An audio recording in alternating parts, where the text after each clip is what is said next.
base, je m'intéressais beaucoup à la robotique, mais le marché togolais ne m'offrait pas forcément cette formation-là, en termes de qualité de formation, d'accessibilité également. Donc après mon bac scientifique, je me suis inscrite dans une université privée. J'ai commencé une formation en réseau télécommunication et donc j'ai fait ma licence en réseau télécommunication. Quitter du papier à quelque chose de plus concret, monter, percer le mur, installer, configurer. C'était vraiment très passionnant et j'ai décidé de continuer. Sur le champ du travail, on voit Samira très habillée, en train de chaussures de sécurité, jeans, casque, gilet. Par contre, c'est pas très facile vu les regards. Des fois, tu es la seule sur le chantier et on travaille avec des maçons, des électriciens et beaucoup d'autres corps par moment. Les plombiers, tout ça. Les gens te regardent bizarrement. Déjà, je suis la seule de la team. Mais elle fait quoi ici en fait? Voilà. Technologie et numérique sont toujours à la une dans ce podcast dédié aux tech entrepreneurs et au numérique ici au Togo et en Afrique. Chers abonnés, soyez le bienvenu dans ce nouveau numéro du Sans Fil. Alors, pour ce numéro, je reçois pour vous une jeune dame spécialiste réseau télécom ici au Togo et a beaucoup de casquettes. Samira Amadou est notre invitée de ce numéro. Alors, je vais lui laisser la parole de se présenter elle-même et de vous dire tout ce qu'il y a à savoir sur elle. Samira, sois la bienvenue dans le Sans Fil. Merci. C'est un réel plaisir pour moi de te recevoir pour ce numéro. Alors, qui est Samira? Alors, bonjour chers internautes, chers abonnés. Bonjour Makafi, j'espère que tu vas bien. Je vais très bien, je vous remercie, toi. Ça va, merci. Parler de tout ce que je fais, j'espère que je vais pouvoir y arriver. Alors, tout simplement, je suis Samira Amadou. Je suis réseau télécom, enfin spécialiste réseau télécom de formation et de profession, je suis coordonnatrice projet. Par ailleurs, je suis activiste sociale et communautaire, donc je travaille également sur des projets sociaux et des projets communautaires en lien avec la technologie ou pas. Ok. J'ai aussi appris que tu es coordinatrice de programme ATID. Oui, je suis coordinatrice de programme ATID également, enfin de profession. Voilà. Donc, parle-nous des réseaux télécoms, spécialement ici au Togo, parce qu'on est au Togo. Ok, je vais peut-être commencer par une simple définition des réseaux. Le réseau, c'est tout simplement, il y a un cœur qui est peut-être en serveur, en routeur et tout. Maintenant, il y a des équipements d'accès, comme des antennes, ou bien la fibre optique. Ensuite, il y a tout ce qui est équipement qu'on utilise, comme une tablette, un téléphone, un ordinateur. Donc, c'est ça qui forme en fait le réseau. C'est un ensemble de choses. Les réseaux télécoms, c'est les réseaux, c'est les télécoms. Les télécoms, c'est tout ce qui est transmission. Donc, c'est lié à la transmission, tout ce qu'on reçoit comme information sur les téléphones, comme des données, sur un équipement comme la télé, sur les téléphones. Donc, c'est lié au satellite. Ça quitte depuis le satellite, jusqu'au téléphone. Donc, c'est tout un ensemble de choses. Ok. Nous sommes en direct sur la chaîne YouTube de Cruceur d'Afrique. Alors, pour information, nous avons une spécialiste avec nous aujourd'hui. Bon, j'aimerais savoir comment les réseaux télécoms sont structurés. D'accord. Les réseaux télécoms, pour la structuration, je vais peut-être revenir sur la définition que je donnais. C'est un cœur. On commence par le cœur et après, maintenant, le cœur, il y a des équipements qui sont connectés au cœur. Par exemple, je prends un serveur. Pour fonctionner, le serveur a besoin du réseau que l'antenne va lui apporter ou que la fibre optique va lui apporter. Ensuite, maintenant, le serveur servirait à quoi sans un ordinateur qui est utilisé par une personne. Donc, un ordinateur, un téléphone portable ou une tablette. Donc, voilà. Ok, d'accord. C'est ça la structuration du réseau. Bon, la structuration basique du réseau. Bon, donc on dirait que Samira est une femme. Pourquoi avoir choisi ce domaine pour se spécialiser? Parce que c'est très rare de voir les femmes dans ces domaines-là. Oui, ça je l'ai bien ressenti. Je dirais par passion. Par passion, de base, j'aime beaucoup comprendre comment les choses fonctionnent. Donc de base, je m'intéressais beaucoup à la robotique. Mais le marché togolais ne m'offrait pas forcément cette formation-là en termes de qualité de formation, d'accessibilité également. Donc après mon bac scientifique, je me suis inscrite dans une université privée et j'ai commencé une formation en réseau télécommunication. Et donc j'ai fait ma licence en réseau télécommunication. Et j'avoue qu'au début, les premiers mois, ce n'était pas très pratique, donc ça m'a refroidi en vrai parce que je suis une personne très technique, je suis très pratique. Mais au fur et à mesure, j'ai beaucoup apprécié. J'ai fait d'autres formations annexes. J'ai fait des formations sur microtique, par exemple. Ce qu'on faisait à l'école, certes, mais pas forcément très pratique, pas de façon très pratique et pas nourri on fait juste un chapitre peut-être, mais de façon concrète, les équipements, tout ça là, les rassembler, configurer. Je fais des formations annexes. Ensuite, j'ai fait un stage de 6 mois en télécommunication, en vidéosurveillance, téléphonie, réseau. Donc ça, c'était vraiment une immersion très intéressante où je travaillais dans des usines, dans des entreprises privées, dans des maisons, des entreprises plus grandes, plus moyennes, plus petites, et des fois tout simplement des maisons, les maisons de personnes, des boutiques au grand marché, tout ça, c'était vraiment très intéressant et très impressionnant.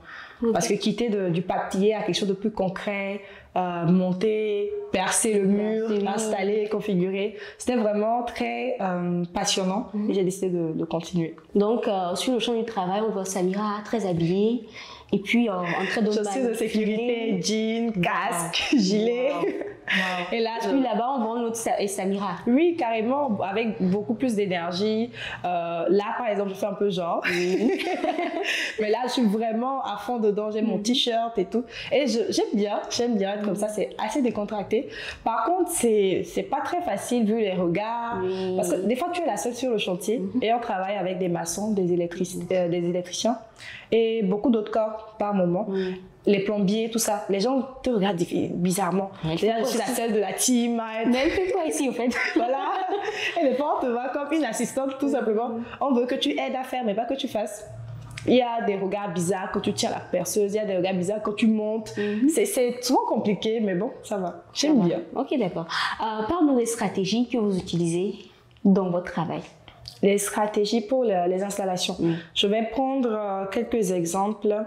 Quand, par exemple, on doit faire une installation ici des réseaux, et si le réseau doit être composé de plusieurs équipements, comme par exemple un routeur, des ordinateurs, des caméras de surveillance, ça c'est un réseau basique, par exemple, qu'on peut installer ici. Donc, ce qu'on va faire, c'est d'abord voir qu'est-ce qu'on veut surveiller pour la caméra. Les accès, peut-être. Peut-être les accès, peut-être le bureau. Donc, on va voir comment placer la caméra pour que toute personne qui ait accès... Déjà, on va voir même le type de caméra placée et même en fonction du type. Le type, ça dépend de la qualité, du budget, du lieu. Parce qu'il y a des caméras qui peuvent rester dehors. S'il y a la pluie, s'il y a le soleil, tout ça, les caméras là sont assez protégées pour ça. Mais il y a des caméras qui restent à l'intérieur. Donc, voir déjà de quelle caméra on a besoin. Maintenant, en fonction du budget. Il y a cette caméra qui est intéressante, mais on n'a pas le budget de ça. Donc, on va peut-être choisir une caméra de qualité peut-être un peu plus inférieure, mais qui quand même fait le travail dont on a besoin. Donc, ça, c'est une installation de caméra, par exemple. Maintenant, pour le routeur, même le cœur du réseau, il va falloir peut-être définir la position des différentes personnes qui travaillent ici. Si vous travaillez, si par exemple ici, c'est le centre des personnes qui travaillent, on peut décider d'installer le routeur ici. Et si c'est un endroit assez grand, là on fait plusieurs installations. On installe d'autres répéteurs qui quand même amplifient la connexion dans tout le bâtiment par exemple. Et là, ça dépend vraiment du budget, ça dépend du nombre de personnes. Si de l'autre côté, on n'a qu'un magasin, il ne sert à rien d'aller installer un répéteur là-bas pour juste le magasin. S'il n'y a qu'une personne qui vient aléatoirement, qui ne reste pas là-bas. Donc ça, ce sont les exemples. Ensuite, les ordinateurs, s'il faut les connecter par onde, ou bien s'il faut les connecter par amphi, ça aussi, ça dépend de ce qu'on veut. C'est plus facile aujourd'hui avec nos laptops d'être connectés sur Wi-Fi. On sait que c'est rapide, quoi. Mais si c'est un ordinateur qui est installé, il y a aujourd'hui beaucoup de personnes encore qui utilisent des ordinateurs sans carte réseau. Donc, il faut prendre encore un câble pour venir connecter le câble au routeur. Et des fois, c'est fastidieux parce que ça, déjà la déco, il faut peut-être mettre des goulottes, refaire la peinture, tout ça. Donc, des fois, si l'installation est déjà faite, c'est un peu plus compliqué. Donc, de par mon expérience, c'est plus facile de faire des installations au même moment que les maçons sont en train de travailler.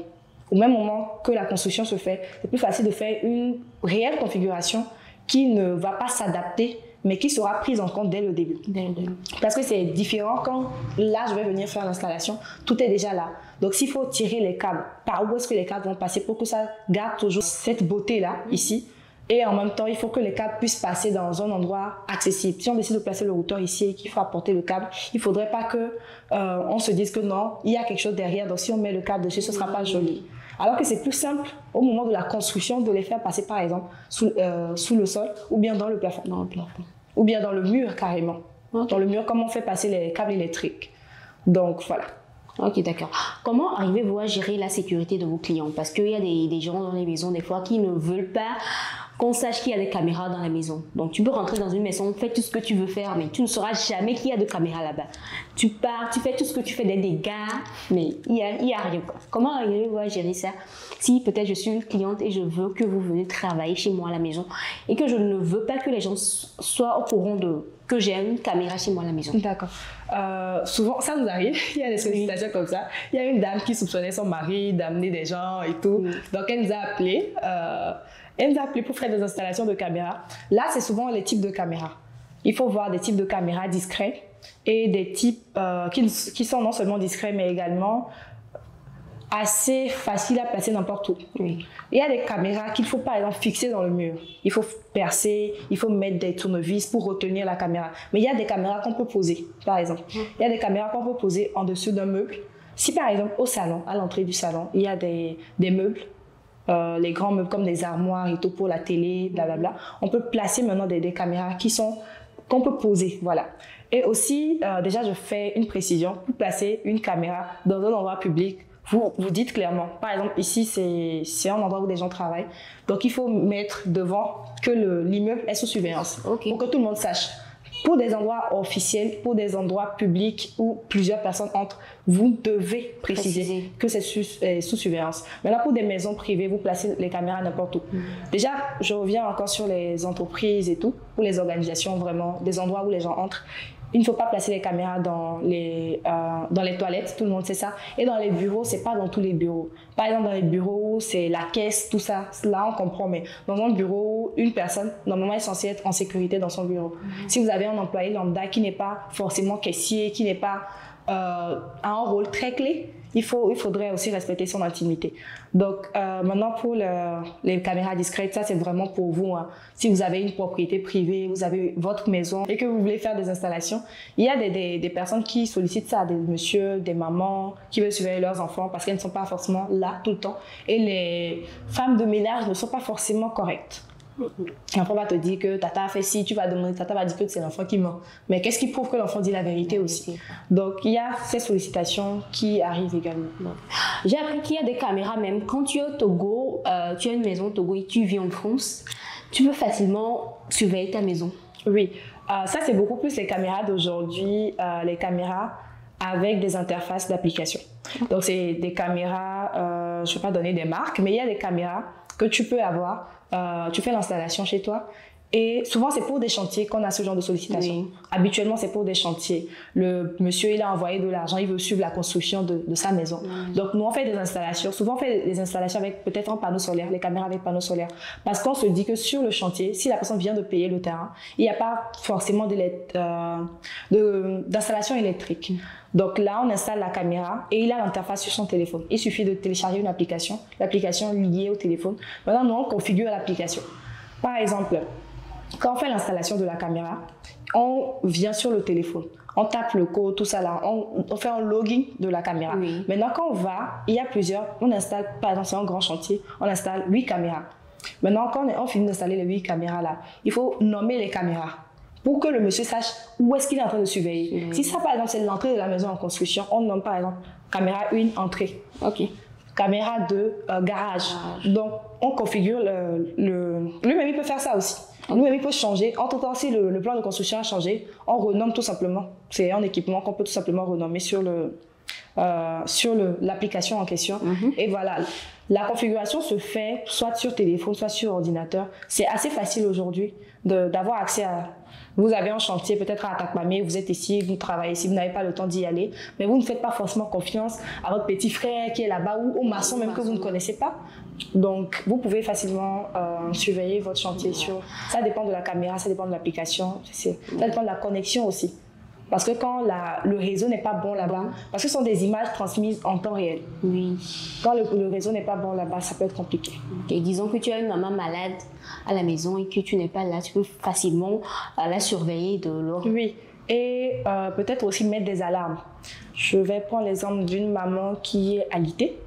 Elle est alitée, elle est souffrante. Et si par exemple, il y a des caméras équipées de détecteurs de mouvement. Si par exemple, elle n'est pas autorisée à sortir, Mais vous connaissez les mamans, elles sont capricieuses et tout. Elle a envie d'une orange, elle ne peut pas appeler pourquoi. Elle va dire que non, elle va aller chercher. Si par exemple, vous avez peut-être un détecteur de mouvement qui vous fait le signal. Et là, vous pouvez juste l'appeler et demander ce qu'elle veut et envoyer une personne. Donc là, vous pouvez la surveiller. Et il y a même des caméras qui parlent. Il y a des caméras avec des micros. Oui. Vous lui parlez directement, vous n'avez pas besoin de l'appeler. Ou soit vous l'appelez sur la caméra, vous la voyez. C'est comme un appel vidéo, mais la personne ne vous voit pas. La personne voit juste la caméra. La personne se pointe devant la caméra. C'est comme une interview, un blind date. Vous ne voyez pas la personne, mais la personne, vous voyez, la personne vous parle. Donc voilà, des caméras avec des micros et haut-parleurs. Voilà. Ok. Parlons un peu maintenant de la virtualisation de réseau. Parlons un peu mais qu'est-ce que c'est et qu'est-ce que ça fait? C'est une chose que j'aime beaucoup, la visualisation des réseaux. Parce que, quand je travaillais sur mon mémoire, avant même le mémoire, je parlais tout à l'heure des formations que j'ai dû faire pour pouvoir toucher à certains équipements. Moi, je suis beaucoup passionnée par la vidéosurveillance. Avant même d'avoir fait mon stage, avant d'avoir fait des formations en vidéosurveillance, j'aimais beaucoup. En fait, placer une caméra, surveiller et tout. Mais j'étais étudiante, je n'avais pas l'argent de payer une caméra. Maintenant, il faut payer la caméra. C'est le wifi de ton papa, c'est sur le routeur, tu vas venir brancher les choses, tout ça. Donc, c'est compliqué. Ce que je faisais, c'est que les logiciels de virtualisation, tu as le logiciel et tu as tous les équipements. Pas tous les équipements, mais tu as des équipements qui ne sont même pas encore arrivés au Togo. Mais tu les as sur les logiciels. Sur les logiciels-là, tu peux les télécharger. Je vais donner l'exemple de Cisco Packet Tracer, qui est un logiciel aussi très intéressant pour les simulations. Et GNS3 aussi. C'est les deux que j'utilise beaucoup. Vous voyez les équipements, vous prenez les équipements, vous faites la configuration. C'est comme si tu avais un vrai routeur. Et ça même, c'est beaucoup plus facile. Parce que par exemple, sur le même mémoire, si je veux par exemple travailler, bouger. Là, je suis ici, je veux bouger pour aller quelque part d'autre, alors que je dois faire peut-être 3 heures dans une conférence qui va un peu m'ennuyer. Je sors juste mon ordinateur et je travaille. Je n'ai pas besoin de transporter tous ces équipements-là. Donc, c'est assez flexible, la virtualisation. Donc, pour des projets, par exemple, de recherche de mémoire, d'exercice, vous pouvez facilement utiliser ça parce que c'est moins coûteux. Tu as ton routeur, tu as même des ordinateurs. Sur ton ordinateur, dans la virtualisation, tu as tes ordinateurs, tout ça. Donc, ça sont les logiciels de virtualisation. Maintenant, pour les entreprises même. Pour les entreprises, c'est plus facile de faire un réseau virtuel qui est facile à contrôler et à adapter. Je vais prendre l'exemple de match. Je ne suis pas trop foot, mais je sais qu'il y a ces moments-ci, il y a beaucoup de matchs et tout ça. Et si dans votre entreprise, vous voyez qu'il y a des heures de match qui coïncident avec les pauses et les employés doivent suivre, pour que le réseau ne bug pas, les réseaux virtuels permettent justement d'avoir une flexibilité de bande passante. C'est plus rapide, c'est plus flexible. Donc tout le monde peut suivre le match sur son ordinateur, mais il n'y aura pas de bug. C'est beaucoup plus facile en fait. C'est moins coûteux, c'est plus facile et c'est... Comment est-ce que je vais dire ça? C'est sécurisé d'une certaine manière. D'une certaine manière, par exemple, sur ma machine, mon ordinateur, j'ai une machine virtuelle, un autre ordinateur avec mon nom et je fais des choses peut-être pas très correctes sur ça. Je vais sur des sites et tout, de dark web, je pirate les gens et tout. Et si mon compte est piraté, je peux tout simplement désinstaller la machine là. Ok. Tout simplement, je sors parce que c'est mon compte de la machine virtuelle qui a été piratée. La personne ne sait pas forcément que c'est la machine virtuelle. Alors que si c'est mon ordinateur, je peux perdre toutes mes données. On peut me faire du chantage pour que je paie avant de récupérer mes données. Imaginez si c'est l'ordinateur de boulot, par exemple, ou l'ordinateur sur lequel vous avez travaillé sur votre mémoire pendant 1 an. Donc la virtualisation, c'est assez sécurisé en fonction de ce que vous faites. Et ça permet de tester avant déploiement. Je vais prendre l'exemple d'une entreprise qui veut faire une installation de serveur, une grande installation à une autre entreprise, par exemple. Une entreprise comme là où j'avais fait mon stage, où c'est une entreprise dans la prestation de services. On fait les installations dans des usines, dans des boutiques, dans des maisons et tout. Donc, par exemple, si on a un chantier, un monsieur nous propose, par exemple, d'installer un réseau chez lui. Il a une grande maison. On a fait une installation une fois, par exemple. Le monsieur avait des murs très, très lourds. Donc, il fallait installer des routeurs partout. Parce que le réseau ici, dans le salon, ne va pas aller dans la chambre. Parce que les murs, les portes même, les portes, c'était vraiment... L'épaisseur, c'était grand. Alors que tout ça, c'est des ondes. Le Wi-Fi, ce sont des ondes. Donc, s'il y a le mur, déjà, ça atténue la qualité, le débit. Voilà. Donc, pour ce genre d'installation, par exemple, on aurait pu aller sur un réseau virtuel. On fait un exemple. On fait une estimation là-bas. On voit ce que c'est. Avant même d'aller payer les équipements, de faire l'installation, on gagne en temps en faisant. Maintenant, quand on voit que, par exemple, ça ne fonctionne pas, on corrige, on change les équipements. Par exemple, avec le routeur de telle capacité, est-ce que ça marche? Si on voit que tout le réseau qu'on a configuré sur l'ordinateur virtuel, bien, sur le logiciel de virtualisation, ça fonctionne. Là, on n'a pas si on voit que ça ne fonctionne pas, on arrange, on fait de nouvelles simulations. Mais si ça fonctionne, on lui fait en même temps un devis clair et on va payer les équipements, on fait l'installation. Donc ça permet de gagner en temps, même en argent, et c'est beaucoup plus sécurisé que par exemple de faire d'abord une première installation et maintenant c'est maintenant qu'on va tester, on va dire que non, la connexion ne vient pas de l'autre côté, on repaie encore et le monsieur ça le fatigue parce que on vous dit que pour telle installation on a besoin de 5 millions pour payer les équipements et la main d'œuvre et après on vient vous dire que non, il faut ajouter 2 millions parce qu'en tout temps nos calculs n'étaient pas exacts, vous voyez. Donc en termes de crédibilité aussi c'est très important de faire une simulation virtuelle et après une installation. Ok. Maintenant, parlons un peu de ton parcours jusqu'à ce que tu deviennes aujourd'hui une spécialiste en réseau télécom. Parle-nous un peu. Est-ce que c'est juste venu comme ça ou bien ça a passé de quelque part? Donc, on veut plus savoir. Franchement, je réfléchis. Déjà, comme je le disais, après mon bac, j'ai fait les réseaux télécoms pendant 3 ans. Et après, pendant les 3 années, je faisais des formations chaque vacances. Ok. Donc, la première année, je pense j'avais fait conception de site web, j'avais fait configuration de microtik, installation de Wi-Fi zone, tout ça. J'avais fait des formations comme ça. Donc maintenant, après, en 2e année, pendant les vacances, c'est là que j'ai fait la vidéosurveillance. Ok. C'est là que j'ai vraiment fait la vidéosurveillance et j'ai refait microtik, mais en mode avancé. Par exemple, apprendre à configurer un Wi-Fi zone tout court, il y a des espaces cachés, il y a beaucoup plus de choses plus intéressantes. Par exemple, je vais prendre un exemple très simple. Aujourd'hui, quand tu scannes, les scans de Wi-Fi, les QR codes que les gens scannent facilement, comment masquer le QR code tout simplement quand tu configures le routeur pour que même si tu as mon code, ça ne pourra pas s'afficher chez toi. Donc ça, c'était des modules en tout cas avancés que j'ai appris. Et en 3e année, avant même de terminer la 3e année, j'étais en cours du soir. Donc j'ai postulé partout pour des stages. Et j'ai fini par être retenue dans une entreprise. Et là, j'ai fait mon stage de 6 mois où j'ai vraiment touché du doigt à ce que c'était que la vidéosurveillance, à différents types de caméras. Et comme je le disais, on travaillait dans des usines, des chantiers et des maisons, des boutiques. Donc, à chaque fois, c'était des équipements différents, c'était des environnements différents. Et c'était, par exemple, aujourd'hui, on peut travailler à Déticopé, demain, on est à Davier, l'autre jour, on est à... on travaille... Comment on appelle ça? Bogan, les endroits un peu reculés. Et c'était très intéressant de bouger comme ça. Et d'apprendre surtout beaucoup de choses, des antennes. Parce que il y a des choses que l'école ne va pas payer pour venir te montrer. Mais quand tu fais l'installation à un client, c'est là que tu vois les installations, les configurations différentes, le nombre d'équipements. Par exemple, quand tu fais l'installation de 8 caméras, c'est pas la même chose que 16 caméras, par exemple, ou 20 caméras. Donc ça, c'était aussi une autre expérience. Ensuite, j'ai fait aussi des organisations, des associations pour des causes différentes que la technologie. Mais depuis l'année dernière, j'ai commencé beaucoup plus à m'intéresser dans les communautés technologiques. Comme Internet Society, j'ai travaillé sur l'école de la gouvernance de l'Internet, le forum de la gouvernance de l'Internet. J'étais au PyCon Africa, au Ghana l'année dernière. Oui. Et j'ai même remporté un prix en document. On va parler de ça. Bien sûr. Donc c'était vraiment tout ça. Ensuite, j'ai fait l'expérience de Nanatech et tout. Donc il y avait beaucoup d'expériences qui m'ont nourri et qui ont fait que ça va maintenant. Bon, ça ne va pas totalement bien évidemment parce qu'on n'est jamais au point. Mais au fur et à mesure, avec le peu de temps, je pense que j'ai pu quand même maximiser sur pas mal de choses. Okay. Bon, après le bac, quand tu as décidé de te lancer dans ça, est-ce que les parents n'ont pas eu à dire que pourquoi? Oui, j'ai eu pas mal de questions, m'ont posé plusieurs questions. Oui. Moi, mon papa, c'est une personne qui a besoin de comprendre. On est un peu pareil. Il a besoin d'exemples clairs. Qu'est-ce que tu veux faire? Parce que le terme réseau télécom n'était pas vraiment familier à moi, mes parents. Moi, jusqu'à maintenant, même si tu demandes à ma mère ce que je fais exactement, elle ne sait pas exactement. Elle sait juste que j'installe, je fais les Wi-Fi, tout ça. C'est ce qu'elle va te dire, que je fais les Wi-Fi, j'installe caméra et tout. Donc, elle ne va pas forcément comprendre deeply. Mais il fallait leur expliquer de façon terre à terre. Je suis allée sur Google. J'ai tapé réseau télécom. J'ai fait capture, j'ai envoyé à mon père. Je me rappelle le soir, là, je me rappelle très bien, c'était un soir. Et parce que je lui disais que je voulais faire une université privée et tout.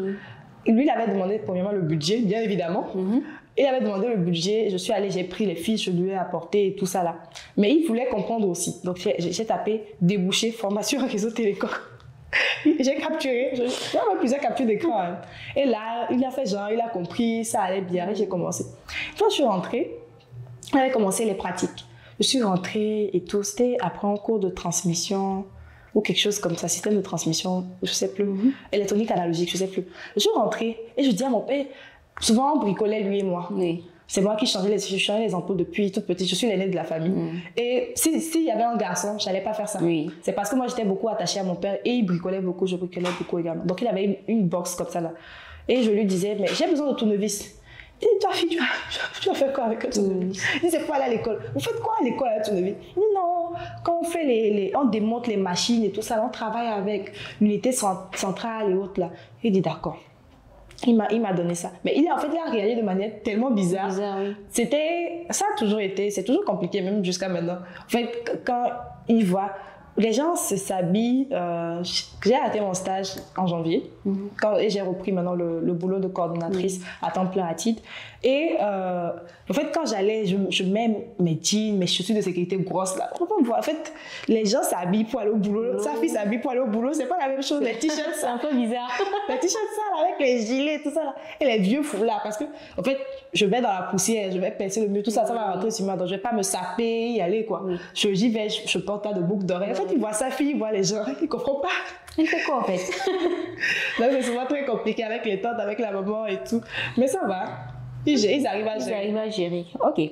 Bon, moi, j'aimerais savoir quelles sont les compétences techniques les plus importantes dans le domaine des télécoms. Le domaine des télécoms, peut-être des réseaux d'abord. Moi, j'aime beaucoup plus les réseaux. Les réseaux plus que les télécoms. Le domaine des réseaux, c'est d'abord comprendre les protocoles et les configurations de base. Ouais. Parce que, par exemple, comment est-ce qu'un réseau fonctionne? Comment est-ce que le téléphone arrive à avoir la connexion? Oui. Comment est-ce que le Wi-Fi arrive à donner une adresse IP au téléphone? Quand tu as un routeur, comment est-ce que tu configures le routeur? Donc ça, c'est pour moi, je pense, les compétences de base. La configuration, la compréhension des protocoles. Ouais. Ensuite, aujourd'hui, il y a tout ce qui est IA aussi, bien évidemment, qui rentre en ligne de compte. Non seulement sur tout ce qui est simulation, parce qu'aujourd'hui, il y a des outils intéressants de l'IA, mais il y a également, comment dire ça, la prédiction du réseau. Par exemple, je veux faire un réseau dans ce quartier, je veux un réseau pour tout ce quartier. Oui. Ce que les Blancs font d'ailleurs. Un réseau pour tout un quartier, mais il faut par exemple voir le nombre de maisons qu'il y a dans le quartier. Dans ces maisons, qu'est-ce qu'il y a comme équipement? Est-ce que c'est que des maisons mais des entreprises? Dans les entreprises peut-être consomment beaucoup plus que les maisons. Parce que là, il faut travailler, il y a des ordinateurs, il y a des serveurs et tout ça. Donc, avoir la possibilité de travailler avec l'IA pour prédire tout ça. Si, par exemple, il y a 7 personnes dans cette maison qui utilisent le Wi-Fi, combien est-ce qu'il va falloir comme bande passante pour cette maison? Donc, avoir des connaissances en IA, en virtualisation, bien évidemment. La virtualisation, pour moi, c'est fait très basique et normalement, c'est une des premières choses que j'ai apprises en réseau. C'est les premières installations qu'on a faites sur nos ordinateurs parce que même si tu n'as pas encore l'équipement, tu peux travailler et justement apprendre à configurer un équipement qui n'est même pas allumé, qui n'est même pas encore accessible en Afrique. Tant que ça a été mis sur un site, parce que ce n'est pas tous les équipements aussi qui sont sur les sites. Des fois, il faut aller chercher loin avant de télécharger la version actualisée et tout. Mais tu as la possibilité de travailler sur un truc comme ça. Et c'est vraiment très important comme compétence de base. Et y a-t-il des certifications pour des formations pour quelqu'une qui veut se lancer dans les réseaux télécoms? Oui, bien évidemment. Déjà, il y a des certifications de base que tout le monde peut faire. Mais les certifications les plus connues, c'est Cisco CCNA. C'est des certifications qui sont assez coûteuses, mais quand on dit qu'une personne a une certification Cisco CCNA, c'est vraiment très important. Et c'est des certifications internationales, les tests sont assez rudes et qu'il faut passer plusieurs fois des fois, parce que si tu n'as pas le niveau, c'est pas trop ça. Ensuite, il y a tout ce qui est certification additionnelle. Additionnelle, oui. Pour avoir des compétences de base. Donc voilà. Ok, d'accord. Bon, est-ce que tu as déjà fait ces certifications-là? Je suis en train de travailler sur CCNA, mais je n'ai pas encore la certification. Mais tu l'auras. Je prie pour qu'à la fin de cette année, ou bien, oui, la fin de cette année, Inch'Allah, pour que Samia puisse avoir ça. Inch'Allah. C'est très important aussi. Oui, il y a le fait que quand moi actuellement, j'arrive pas à toucher forcément à... Bon, je touche un ordinateur tous les jours, clairement, parce que je travaille, mais je ne fais pas forcément de la configuration tous les jours. Donc, ça fait que par moment, tu mets tout ça de côté, parce que je fais beaucoup de choses. Et il y a des moments où je suis obligée de me concentrer sur 2-3 choses seulement, et après ajouter ça. Ajouter ça, ok, d'accord. Oh, bon. Sinon, ça viendra, Michel. Ça viendra. Oh, je suis sûre. Parle-nous de ton travail en tant que membre de communauté tech. D'accord. C'est pas par quelle communauté commencer. Je vais commencer peut-être par PyD. C'est après le PyCon Africa, quand on est revenu, on a voulu instaurer quelque chose ici. Donc j'étais avec Irène Amédi, Parfait OK, Kof. On n'était pas très nombreux, mais on était quand même une belle équipe. Et quand on est rentré, on a créé cette communauté-là autour de Python, tout simplement, et ce que ça pouvait apporter dans la communauté en fonction des différents profils. Moi, je ne suis pas développeur de base, je suis ingénieur. Oui. C'est pas encore ingénieur, mais je suis technicienne. Sur la voie d'ingénieur. Oui, donc j'ai pas cette vision-là de programmation. Je suis beaucoup plus dans les configurations. Donc, avoir ces profils différents qui matchent et qui travaillent sur quelque chose de commun, c'était très important. Donc ça, c'était la première communauté qu'on a créée. Et ce qu'on a fait comme boulot, c'était d'organiser une session de restitution pays. Et on a même invité une personne du Ghana qui est venue également faire des... Il a eu beaucoup de difficultés à parler français, mais il s'en est bien sorti quand même. On a fait une restitution assez inclusive avec lui aussi au sein de l'équipe. Ensuite, il y a Red Team TG où on a organisé des webinaires sur le harcèlement en ligne et tout. La Red Team, nous sommes dans la sécurité, la cybersécurité. Donc, on a organisé des webinaires sur la cybersécurité, une cause qui actuellement est aussi en vogue parce que beaucoup de femmes se font pirater, se font harceler en ligne et tout. L'Internet, c'est pas que technique. C'est des messages aussi que vous envoyez pour menacer les gens. C'est des messages que vous envoyez pour insulter, dénigrer les personnes sur Internet. Donc, c'était vraiment... on a travaillé sur ça. Et actuellement, on travaille sur quelques petits projets également qui seront bientôt dehors. Ok. Donc, les projets futurs, oui. Au niveau de TDEV Humanité, qu'on a fait le TDEV Festival, que beaucoup de personnes ont vu également. On fait des sessions webinaires aussi par moment. Et donc voilà un peu. Actuellement, on a travaillé sur un projet Technoline également, un projet de formation, renforcement de capacité des filles. Au niveau de Togolese in Science, récemment, on a fait notre... lancement à Onomo. Togolese in Science, c'est des femmes dans la technologie, dans les sciences et la technologie, dans les STEM, quoi, tout court. Sciences, technologie, ingénierie, mathématiques. Donc, on a des médecins au sein de l'organisation. On a des femmes médecins, psychologues, on a des femmes gynécologues, on a des femmes comptables, parce que ce sont des sciences aussi de la finance. On a des femmes ingénieurs, des femmes qui sont développeuses et tout. Donc, c'est vraiment beaucoup plus inclusif, c'est les STEM. Et on a fait le lancement, comme je disais l'autre fois, on a eu à faire des webinaires également sur différentes thématiques. On a travaillé également sur Technoline ensemble.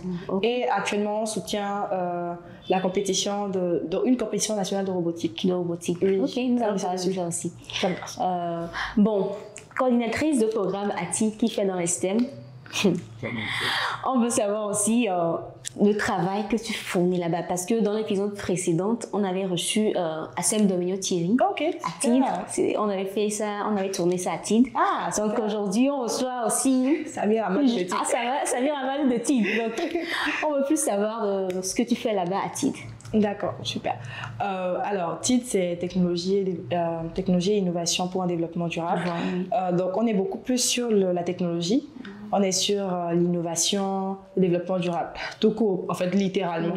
Donc, maintenant, concrètement, on travaille beaucoup plus sur des projets éducatifs, surtout moi. Donc, je suis coordonnatrice du programme Dagan Connecté, que je pense que beaucoup connaissent. Donc, Dagan Connecté, c'est un programme en partenariat avec YAS Togo. Donc, c'est un programme qui consiste à former 100 femmes au Togo, sur 100 femmes micro-entrepreneurs, sur des thématiques assez technologiques ou bien digitales. Comment utiliser son ordinateur pour accroître son business. Ça, c'est des modules de base qu'on fait avec des femmes.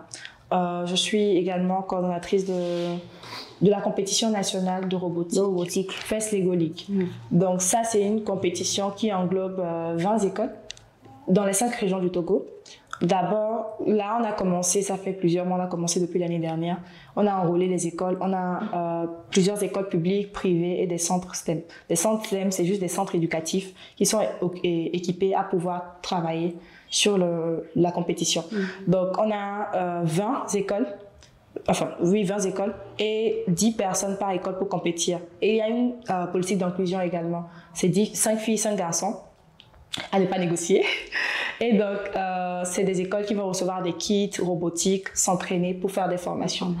Donc, ça, ce sont des projets sur lesquels je travaille. Entre autres, parce qu'il y a OpenGG Lab, il y a d'autres projets qui sont en cours sur lesquels nous travaillons en équipe. Déjà, cette semaine, disons la semaine... Non, pas semaine passée, mais cette semaine, nous avons su que vous avez fait un projet, vous avez organisé un projet ensemble avec Binary. Et c'est un grand projet, au fait, qui a été tenu à Séville. Oui. Bon, est-ce que tu peux nous parler de ça? Parce que déjà, tu travailles avec... Tu veux que les femmes soient épanouies ici au Togo, même en Afrique, même dans le monde entier. Dans le monde entier. Parle-nous un peu de ce projet-là. D'accord. Donc, Technolim, c'était... une idée que j'ai eue en 2023. J'ai commencé à écrire le projet, j'ai commencé à penser aux personnes qui pourraient soutenir le projet. Comme je l'ai dit en amont, je suis je suis activiste sociale et communautaire. Donc je travaille sur des projets sociaux et communautaires, mais pas toujours sur la technologie. Je travaille sur plusieurs projets que j'ai initiés ou bien que d'autres ont initiés sur lesquels j'ai travaillé. Et là, il fallait mobiliser des ressources. Donc, vous savez très bien comment mobiliser des ressources, c'est compliqué, surtout pour des projets à l'intérieur. Parce que des projets à l'intérieur, il y a toutes les difficultés. On est arrivé, tout un bâtiment scolaire, il n'y avait pas d'électricité. Wow. On devait tirer de longues rallonges dans une salle derrière. Et même pour ouvrir la salle, il fallait chercher le gardien qui vit quelque part pour venir ouvrir ça. Non, il faut d'abord appeler la proviseure ou le censeur pour qu'elle donne l'accord, ou un des deux donne l'accord pour que le gardien vienne ouvrir. Bref, donc la présentation du projet, c'est un projet de formation de 30 filles au lycée de Tchévier 1. Finalement, on a eu 5 filles de Lomé, donc ça fait 35 filles qu'on a formées au lycée de Tchévier 1. Et c'était des formations d'abord. Je voulais commencer par des modules de base, l'estime de soi, la santé sexuelle et reproductive. Après, on a fait... il y avait beaucoup qui n'avaient jamais touché un ordinateur, qui n'avaient pas de téléphone portable. On a donc fait une initiation rapide à l'informatique, petite saisie, comment faire une recherche sur ChatGPT. Oui. Donc, on a fait des trucs vraiment basiques le premier jour. Ensuite, après, on est rentré dans la robotique. Avant la robotique, on a fait la conception de sites web. On a beaucoup plus pris le temps de faire de la théorie pour qu'elles puissent comprendre. Parce que ça ne sert à rien de coder sans savoir ce qu'on écrit. Donc, on a d'abord commencé par ça. On a fait aussi une configuration de Wi-Fi Zone. Oui. L'idée, c'était de faire des trucs qui étaient présents dans leur environnement. Quand on va parler de Wi-Fi, elles savent ce que c'est que Wi-Fi, mais comment configurer un Wi-Fi Zone? Et c'est pratique aussi. On ne va pas venir faire développement web alors qu'elles ne connaissent pas forcément ce que c'est. Ce n'est pas un thème qui va revenir dans leur environnement. Donc voilà, pour un meilleur suivi aussi, c'est important de faire des trucs qu'elles connaissent déjà ou sur lesquels elles ont une notion. Ensuite, on a fait la robotique. On a fait des petits robots. Elles ont apprécié faire ça. Et il y en a pour certaines qui buguaient. Elles étaient en tout cas très cool. On a parlé d'intelligence artificielle, on a fait de l'impression 3D. Donc elles étaient vraiment très contentes. C'était ce qu'on avait fait principalement comme module. Et peut-être pour revenir sur l'explication de pourquoi avoir fait estime de soi et SSR dans atelier de formation pratique et technique, c'était parce que nous les femmes, nous ne sommes pas présentes nous ne sommes pas assez présentes dans les domaines STEM. Pas par choix, mais beaucoup plus par manque de confiance, par environnement limitant. Beaucoup de stéréotypes qui nous disent qu'une femme ne peut pas faire ci. Et dans le module, on a posé cette question. Qu'est-ce que vous pensez qu'une femme ne peut pas faire? Quels sont les critères de beauté que la société définit? Parce qu'il faut qu'elles arrivent à déconstruire le fait que, en tant que femme, je ne peux pas faire ci. Et beaucoup ont cité maçon. Et même les personnes qui sont à la morgue, là, tout ça là. Parce que ce sont des domaines à penser que ce sont les hommes seuls qui peuvent faire ça. Et même quand on voit une femme faire des médias, c'est compliqué, c'est bizarre. Quand ton gozem arrive et tu vois que c'est une femme volant, c'est bizarre. Donc, il faudrait justement qu'on arrive à déconstruire ça en elle avant d'arriver au module pratique. Maintenant, la santé sexuelle et reproductive. Aujourd'hui, beaucoup de femmes sont Affaire de grossesse non désirée, ça vraiment, ça limite beaucoup de personnes. Oui. On a vu des personnes qui ont été exclues de leur école à l'intérieur du pays pour avoir engrossé une fille.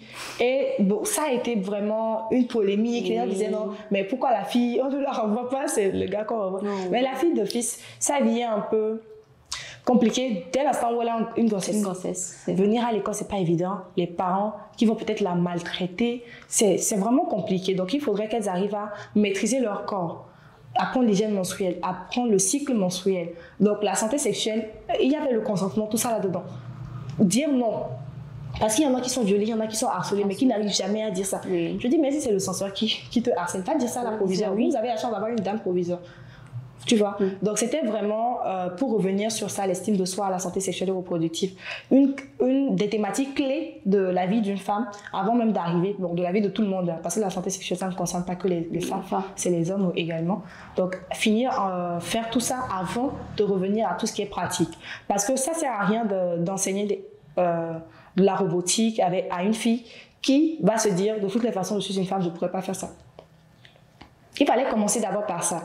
Quand elles vont suivre parce que c'est le lycée qui les a désignées à suivre, mais pas parce qu'elles se voient faire ça. Oui. On avait même insisté pour que ce soit des personnes passionnées d'informatique, que le lycée nous sélectionne pour qu'on fasse ça. On n'est pas sur place, on ne peut pas venir décider. C'est eux-mêmes qui décident des personnes qui peuvent suivre les formations, qui sont assidues et qui sont passionnées surtout. Ok, donc, voilà. Ok, d'accord. Maintenant, nous allons parler de deuxième prix, lauréat de deuxième prix Nanatech. Samira, on pensera que tu veux faire tout faire au Togo ici, mais dans le monde entier.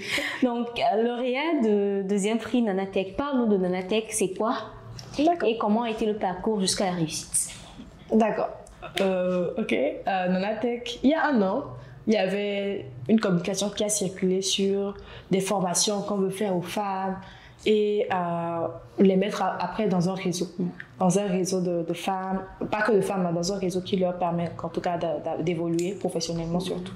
Et je pense que j'étais dans la phase où je recherchais même du stage, je pense bien, en ce moment-là. Et donc moi, je voulais tout ce qui était opportunité de formation, opportunité de créer un réseau, tout ça, parce que je voulais, plus tu as de l'expérience, c'est plus facile d'avoir des stages et des opportunités d'emploi. Donc j'avais postulé. J'ai postulé, après j'ai été retenue. Je me rappelle même que j'ai dû laisser le stage pendant 1 mois pour revenir faire le programme, pour revenir sur. Et le jour où même j'étais retenue, on m'a appelé, le jour où j'étais sur un chantier, et la personne criait fort.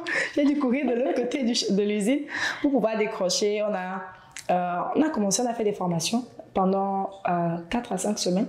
On a fait des formations sur la blockchain, du no-code, low-code, le programme management, le programme management, surtout la gestion des projets technologiques.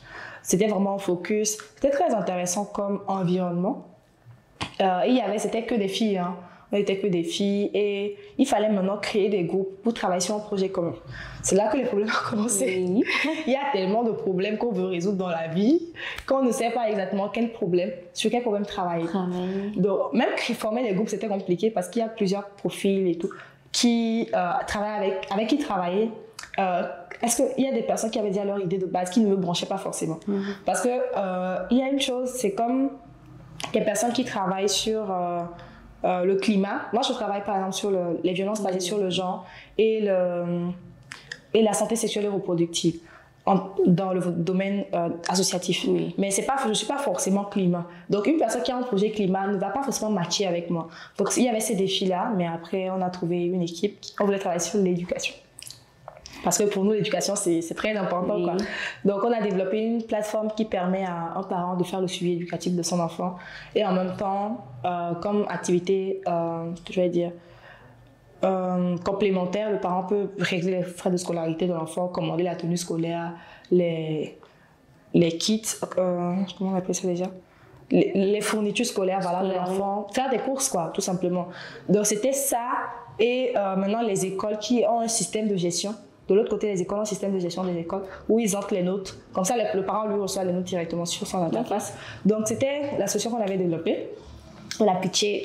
On a fait le premier exercice la première fois. On a eu le premier prix. On avait dit que... oui, c'est ça. On avait eu le premier prix. On avait dit que, bon, ça va. Et parce qu'on a changé de projet tellement de fois que Le matin, là même, non, on a échangé le projet à 13h. On a présenté le projet à 17h. Wow. Ouais, c'était chaud sur nous. Et même quand on a lancé, les gens criaient, ils étaient trop choqués, quoi. Parce que nous, on était constamment en train de changer de projet. Parce qu'on ne trouvait pas forcément ça pertinent. On a même travaillé sur un projet d'assurance des aimants. Ok. Des aides, on a travaillé sur un projet d'assurance, un QR code avec les plaques. On a fait vraiment beaucoup de choses. Et après, on s'était arrêté sur ça et du suivi qui était justement dans ça. Et actuellement, on a ajouté également le volet orientation. Donc à la fin, on a pitché le projet, on a eu le 2e prix. Donc on a eu des ordinateurs de dernière génération, on était très contentes. Et on a eu un voyage d'immersion au Maroc. Donc au Maroc, on a fait Casablanca, Rabat, Marrakech. Et c'était vraiment très inspirant parce qu'on a découvert des écosystèmes différents d'entrepreneurs. Oui. Donc on allait vers des entrepreneurs qui étaient pas forcément dans l'éducation, on est allé chez les incubateurs également. On a discuté de leurs défis là-bas, parce que même s'il faut s'exporter, ou bien même s'il faut s'inspirer, il faut connaître l'environnement. Oui. Donc c'était une immersion intéressante où on a fait beaucoup de découvertes, on a tissé beaucoup de relations. Et ici, ça avait qu'il y a une dame qui développait même quelque chose, une plateforme qui ressemblait à la nôtre, et qui voulait qu'on fasse peut-être le test de cette plateforme-là au Togo. Là, actuellement, on est en discussion pour voir comment est-ce que ça va se faire. Il faut que ça se réalise, pour qu'on puisse avoir beaucoup de choses ici au Togo. Très important. Donc voilà, c'était Nanatech et actuellement, justement, on continue à travailler sur nos solutions. Ok, d'accord. Bon, maintenant, parlons des projets que tu as déjà réalisés et ceux qui viendront dans le futur, bien sûr. Les projets que tu penses réaliser dans le futur. D'accord, je suis en train de remonter mon Ça fait pas très longtemps que j'ai commencé à être aussi active dans la vie associative ou professionnelle. Ça a commencé en 2021. Donc les projets sur lesquels j'ai travaillé ou dirigé, il y a un projet d'électrification de Thiévé. C'était la première fois que j'étais à Thiévé. Et je découvrais un village, c'était pour moi un événement. Donc on a installé des panneaux solaires. On a installé un panneau solaire à Bolou, à Dantan, et un autre panneau solaire à Bolou. Bébé. Je n'arrivais même pas à prononcer avant. Donc, on a fait... Déjà, il y a mais je pense bien. Oui, voilà. C'était compliqué. Mais on a fait des installations là-bas. Les enfants n'avaient pas du tout d'électricité. Bon, pas que les enfants, personne n'avait d'électricité dans la ville. Dans les villages là, les 2 villages là. Et dans la nuit, même pendant l'éveil des examens, les enfants ne pouvaient pas réviser et tout. Donc, c'était un projet très intéressant. J'ai travaillé sur le projet en tant que chargée de la communication. Ensuite, j'ai travaillé sur... un masterclass de leadership féminin et d'engagement citoyen. Donc, il fallait former les femmes à déconstruire les normes sociales plutôt, et à travailler sur elles-mêmes. Donc, on a abordé des modules de leadership féminin, de féminisme, de confiance en soi, de maîtrise de soi. On a travaillé également sur la politique, l'art oratoire et tout. Donc, c'était vraiment un projet très impressionnant. J'étais bénéficiaire l'année d'avant, et l'année qui a suivi, j'ai rejoint le comité d'organisation. Ok.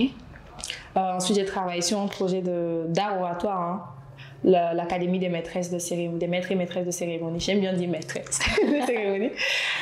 Dont Amé Océane, Kodia était la marraine. On a eu des intervenants comme Patrick Amenda et tout. Oui. Donc, c'était l'un des... Bien riche. Oui, c'était un projet vraiment... Quand j'ai fini le projet, là, je me sentais d'une manière. Oui, déjà. C'était vraiment très inspirant. Parce qu'on a fait même le rendu, l'apothéose du projet au ministère de la Communication et des Médias. Donc, c'était vraiment très cool, quoi. Ensuite, j'ai travaillé sur le forum de la jeune fille pendant 2 ans. Sur le forum, faisait partie du comité d'organisation à la base. On devait organiser un forum des jeunes. Bon, c'est forum de la jeune fille, mais c'est forum des jeunes. Donc, on fait des thématiques sur la sécurité en ligne, l'estime de soi, la santé sexuelle et reproductive, l'engagement citoyen. C'était vraiment des trucs qui étaient au cœur des jeunes. L'employabilité des jeunes, même la responsabilité des têtes couronnées. On fait beaucoup de compétitions Miss, mais en termes d'apport concret, beaucoup ne sont pas informés de ce que ces personnes-là font. Donc, on a fait des panels avec elles. Elles parlent de leurs projets sur lesquels elles travaillent, parlent de leur parcours et tout. Parce qu'il ne faut pas juste qu'on voit des belles dames, mais il faut qu'on voit aussi des personnes qui sont actives et importantes à la communauté. Donc, moi, je voyais que c'était un peu trop... c'était bien, mais je voulais apporter une touche de Samira. Donc, j'avais initié un programme de formation en entrepreneuriat des femmes. Donc, sur la première année, on a formé 10 filles. On a retenu, il y avait plusieurs projets, il y avait des projets numériques, des projets agricoles et tout. Donc, on a retenu 10 personnes. Il y a une qui nous venait de Daparan. On a formé ces 10 filles. Elle était dans l'élevage. On a formé ces 10 personnes-là sur des modules d'entrepreneuriat. Et après, il y avait Uniwax de Blisco, qui était partenaire également. C'était très intéressant pour la première année. La deuxième année, on a fait les formations à Cara. C'était très compliqué. Wow. Parce que délocaliser des formations, c'était la première fois que j'allais à Cara. Pas forcément de contact précis et tout. Donc, vous improvisez de bout en bout. C'était très compliqué, mais c'était super. L'année, là, on avait formé plutôt 15 filles. Et c'était super également. Et il y avait plusieurs partenaires techniques qui nous ont accompagnés, comme le FAEJ, qui a mis à notre disposition la maison des jeunes de Cara. Oui. Il y avait Giada Africa également qui a formé les femmes sur l'entrepreneuriat, même l'art oratoire, comment pitcher son projet. Parce que le plus important pour nous, ce n'était pas directement de trouver des financements, mais c'était de les outiller. Oui. Parce que des fois, on n'est pas forcément prêt. Tu reçois le financement, mais tu ne fais pas forcément ce qu'il fallait faire. Alors que quand tu as plus de renforcement de capacité, c'est plus évident de réaliser le projet. Donc, j'ai travaillé sur WoMentor. WoMentor, c'est un projet du Fanny Lomé, dont je suis la présidente aujourd'hui. Donc, WoMentor, c'est un projet de formation et de mentorat. On recrute des filles, 25 filles entre 15 et 23 ans, qu'on forme. Maintenant, on les forme sur les modules classiques. Une fois encore, estime de soi, SSR. Bon, SSR, c'est santé sexuelle et reproductive. On a fait l'IA également avec elle. On a fait l'art oratoire. En fait, c'était un projet vraiment pour renforcer les femmes. Quels sont nos freins? La maîtrise du cycle menstruel, de son corps et tout, en tant que femme. Il y a la prise de parole en public. Beaucoup de femmes sont beaucoup dans cette timidité et tout ça, c'est parce que notre éducation nous apprend à rester calme, silencieuse, à accepter, à être patiente et tout. Donc il faille que à un moment, on renforce les femmes à pouvoir prendre la parole, à pouvoir être plus imposantes et audacieuses. Donc c'était un peu ça la base. Mais le but premier, qui a même donné le nom WoMentor, c'était vraiment d'avoir des mentors pour les filles. Parce que avoir des rôles modèles, c'est très important. Quand tu te dis que telle personne m'inspire, je veux devenir comme elle, et être en contact avec ces personnes, c'est plus facile. Et là, on a un peu galéré parce qu'il y a une fille de 15 ans qui était en classe de 3e, qui voulait devenir hôtesse de l'air. Wow. Il fallait trouver une dame hôtesse de l'air pour être sa mentor. Finalement, on en a trouvé. Au début, c'était compliqué, surtout à cause de la disponibilité. Parce qu'il faut faire une session en présentiel avec la fille. Donc, la fille a peut-être 1 heure, 2 heures. Elle discute avec la dame sur son parcours, sur les difficultés qu'elle a rencontrées. En tant que femme, comment est-ce qu'elle s'en sort maintenant, comment est-ce qu'elle s'organise.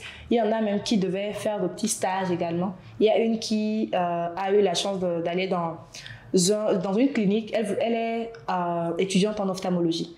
Et on a eu une dame docteur en ophtalmologie. Elle est venue, la fille était allée dans sa clinique. J'y étais moi-même avec elle. Et c'était vraiment très cool. Elle a testé les machines. C'était moins théorique. Donc ça, c'était vraiment inspirant. On a travaillé avec plusieurs dames sur plusieurs modules.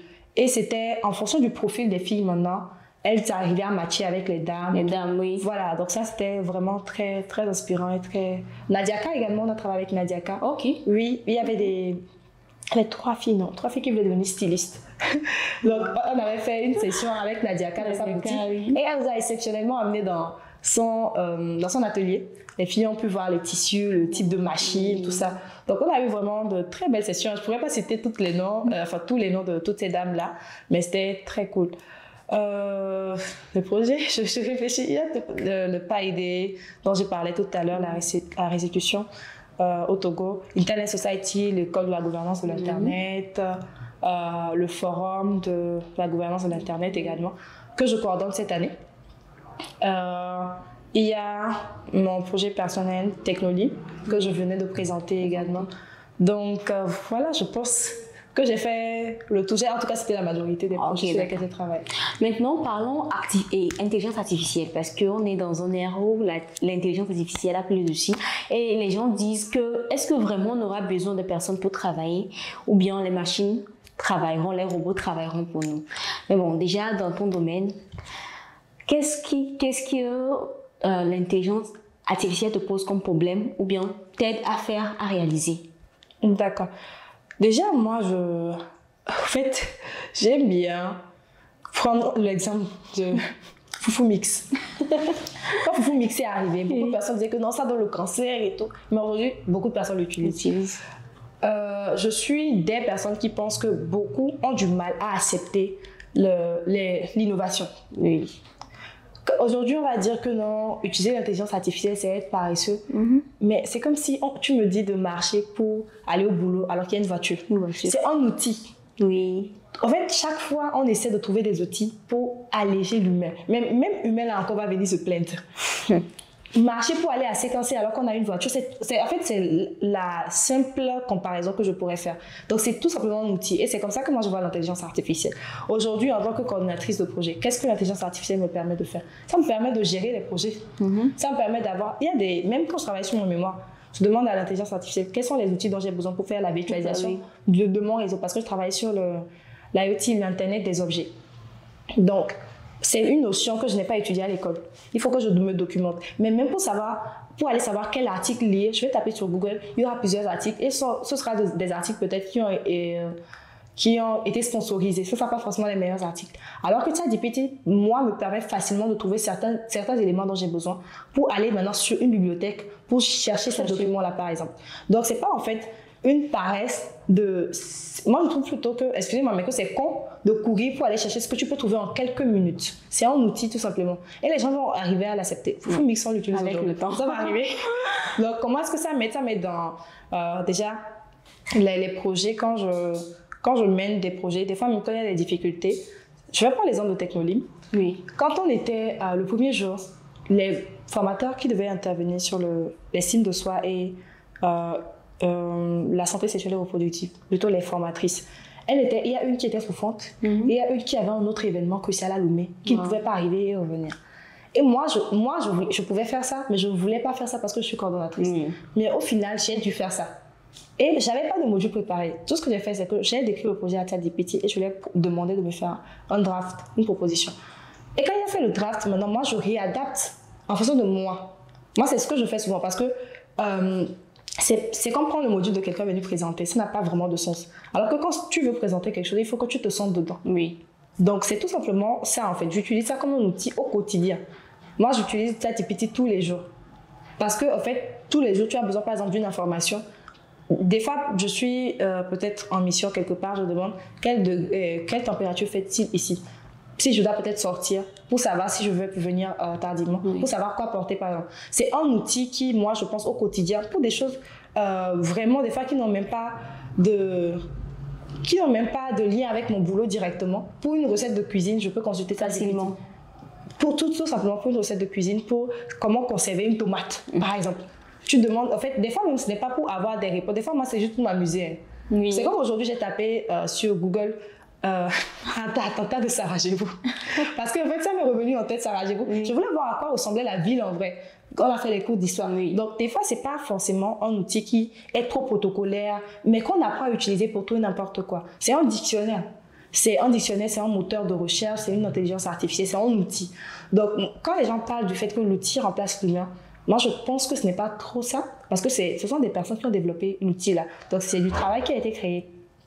À travers l'outil, il y a des personnes aujourd'hui qui arrivent à comment intégrer, par exemple, ChatGPT à toi. Si tu crées une application aujourd'hui, par exemple, notre application est du suivi qu'on a créé au niveau de Nanatech. Comment est-ce qu'on intègre l'intelligence artificielle à cette application? C'est une personne qui va travailler là-dessus. Oui. Donc, c'est un emploi qui a été créé. Et aussi, il faut... Les Africains, on aime beaucoup souffrir. C'est que si tu ne souffres pas pour faire là, c'est pas... que tu vas faire. Oui. C'est comme si on te dit de prendre le temps d'aller à la bibliothèque, de chercher des choses que tu peux trouver facilement. Et ça te permet d'économiser pour faire quelque chose de plus productif. Oui. Il y a pas, j'aime souvent dire qu'il n'y a pas de prix Nobel de la souffrance, quoi. Il faut qu'on arrête à un moment. C'est comme le mixeur. Quand une fille va utiliser le mixeur, elle va dire non, elle n'a qu'à écraser. C'est souvent réduire des gens à un truc manuel. Il y a des gens qui ont de l'argent pour préparer une machine à laver, mais qui vont mettre 2 heures à laver des vêtements, qui vont avoir des blessures au bout des doigts, juste parce que pour eux, c'est plus important de faire ça comme ça. Ouais. C'est un vêtement, c'est pas quelque chose de ouf que tu ne peux pas confier à une machine et avoir plus de temps pour, par exemple, aller à l'église, passer du temps avec tes enfants. Donc, il faudrait qu'on arrive à considérer des outils pour ce qu'ils sont. Ce sont des outils. Maintenant, c'est à nous de savoir maintenant comment est-ce qu'on utilise les outils-là. Si j'ai besoin de l'intelligence artificielle, je l'utilise. Après, je dépose ça, tout simplement. Ouais. Donc, voilà. Maintenant, avant qu'on ne clôture cette discussion, j'aimerais que tu conseilles un jeune frère, une jeune sœur qui a des smartphones aujourd'hui, qui a son PC. à la fin qui ne fait rien. Bon, tu le vois, il a tout ce dont il a besoin, mais bon, il ne réalise rien, elle ne réalise rien à la fin. Donc, quel conseil donneras-tu à celui-là qui nous suit en ce moment-là, qui encore perd son temps? En sachant bien qu'avec son smartphone, il peut faire beaucoup de choses, il peut réaliser beaucoup de choses. Déjà avec l'intelligence artificielle, tu as maintenant parlé de ChatGPT qui rend maintenant la vie facile à tout un chacun de nous. Donc, quel conseil donneras-tu à ce monsieur-là ou à cette dame-là qui nous suit en ce moment? D'accord. Moi, à cette personne, la question m'a rappelé un panel auquel j'ai participé à Unipo, au nom de Tite. Et quand j'étais sur le panel, il y a une fille qui demandait sur quel site se former et tout ça. Alors que le panel était composé de plusieurs entrepreneurs et nous tous, on avait des profils vraiment différents et en tout cas, je pense, assez intéressants. Il fallait maximiser sur des questions beaucoup plus pertinentes. Oui. Il y a une dame qui a pris la parole, je pense qu'elle représentait le PNUD, qui a demandé par exemple des anecdotes sur des projets qui ont été compliqués qu'on a menés. Ça, par exemple, c'est un truc que tu ne vas pas retrouver sur les réseaux. Mais quand tu vas, enfin pas sur les réseaux, mais je veux dire sur Internet, si elle va sur ChatGPT, elle peut trouver les sites là qu'elle demande. Aujourd'hui, en fait, ce que je vais nous conseiller justement, c'est ça. Quand on a le choix, c'est-à-dire quand vous avez un téléphone, un équipement électronique, en tout cas téléphone, tablette, ordinateur, quand vous avez ça, vous avez une connexion Internet, en fait, faites-vous plaisir. Posez des questions, formez-vous. Des fois, ce n'est pas forcément aller payer pour aller suivre une formation, mais il y a des formations en ligne que vous pourrez faire facilement et gratuitement. Vous n'êtes pas obligé de vous mettre une certaine pression. Moi, il y a eu un moment où je suivais tellement de séries. Aujourd'hui, j'arrive pas à suivre, bien évidemment que je n'ai pas le temps. Il y a pas le temps de... Aujourd'hui, il m'arrive de suivre un film d'une heure en 5 fois, quoi. Je suis un peu, après je suis un peu, Des fois, je perds le fil, je n'ai même plus envie de suivre encore. Mais c'est pour dire que tu n'es pas obligé, par exemple, de suivre les cours chaque jour. Si tu n'as pas ce rythme-là, c'est pas grave. Tu peux, par exemple, prendre un cours qui est divisé en plusieurs modules. Tu suis le premier module aujourd'hui. 2 semaines après, tu suis le deuxième module. 3 semaines après, tu suis le 3e module. Mais vraiment, il faut qu'on ait de la formation des compétences techniques. Je trouve que les formations, c'est assez important. Parce que aujourd'hui, je suis coordinatrice de projet. Je n'ai pas étudié ça à l'école. C'est beaucoup plus par expérience. Oui. Parce que j'ai fait une formation une fois en gestion de projet que je n'ai même pas terminée parce qu'on n'a pas fini la formation là-bas. Mais c'était beaucoup plus par expérience. Et les expériences, c'était quoi? J'ai postulé à FIO Commande de plan international. J'ai été retenue. Après, j'ai rejoint des organisations de jeunes. J'ai travaillé sur des projets. Donc, souvent, les téléphones, ça sert à trouver des opportunités. Oui. Moi, j'aime beaucoup partager les opportunités de stage, d'emploi. Des trucs, même des fois, même si c'est pour un menuisier qu'on cherche, je pose parce que je me dis que quelqu'un a un cousin qui est intéressé. Oui, donc, cherchez toujours des opportunités. Il y a beaucoup de jeunes qui ne connaissent pas la NPE, mais qui disent qu'il n'y a pas de boulot. J'ai des camarades comme ça qui me demandent du stage et tout. Tu vas leur demander, est-ce que tu as consulté dessus de la NPE? Ils ne savent pas ce que c'est. Et c'est vraiment dommage, quoi. C'est parce qu'on ne prend pas le temps de fouiller ce qu'il y a à fouiller. Comme je l'ai dit, ce n'est pas forcément de faire ça tout le temps, mais quand même prenez le temps d'aller vous informer. Prenez le temps de vous faire former et les opportunités, la postuler seulement. Postuler seulement. Et maintenant, aux sœurs, je dirais d'être beaucoup plus confiante, d'être beaucoup plus autonome et de savoir que l'éducation que tu as reçue, certes, c'est important, mais il faut te rééduquer en fonction de ce que tu veux, en fonction de comment tu es. Si tu as, par exemple, été éduqué à être tout le temps en robe, alors que être en robe, ça t'encombre. Par exemple, pour moi, spécialiste réseau télécom, je ne vais pas aller au chantier en robe. Je ne vais pas monter l'échelle en robe. Donc, est-ce que ces vêtements-là correspondent à ce que tu fais, à qui tu es? Moi, je suis une personne qui aime beaucoup être vraiment à l'aise et tout. Donc, il y a des moments où, par exemple, je ne peux pas être dans un vêtement du matin jusqu'au soir. Donc, essayez de vous connaître parce que ça, c'est très important. Tu te connais, tu connais tes visions, ta mission même de vie et ce qui te passionne. Maintenant, quand tu arrives à trouver ça, après, tu te fais former. Parce qu'il ne faut pas suivre des formations parce qu'on a dit de suivre des formations, mais il faut suivre des formations parce que je me connais assez pour savoir que ce sont les réseaux qui m'intéressent, c'est la vie associative qui m'intéresse et donc je fais des expériences en fonction de ça. Je vais également recommander de rejoindre des organisations de jeunes, des organisations d'enfants, travailler dans la communauté. Beaucoup plus par passion, mais aussi par expérience. Parce qu'aujourd'hui, récemment, je devais recruter des stagiaires. C'était compliqué parce que il y avait des personnes qui n'avaient pas de vie associative, qui n'ont jamais... En fait, il y avait des personnes qui venaient de finir l'école, qui n'avaient pas d'expérience. Donc, alors que si tu avais travaillé seulement dans un club de l'école, ou bien dans le club de l'église, par exemple, des associations qui ne sont pas loin de vous, des associations juste qui sont proches, c'est tellement important d'avoir cette expérience-là, aussi subtile soit-elle. Donc, croyez en vous et osez. Croyez en vous et aussi, c'est très important. Samira vient de le dire, c'est pas moi, c'est Samira qui l'a dit.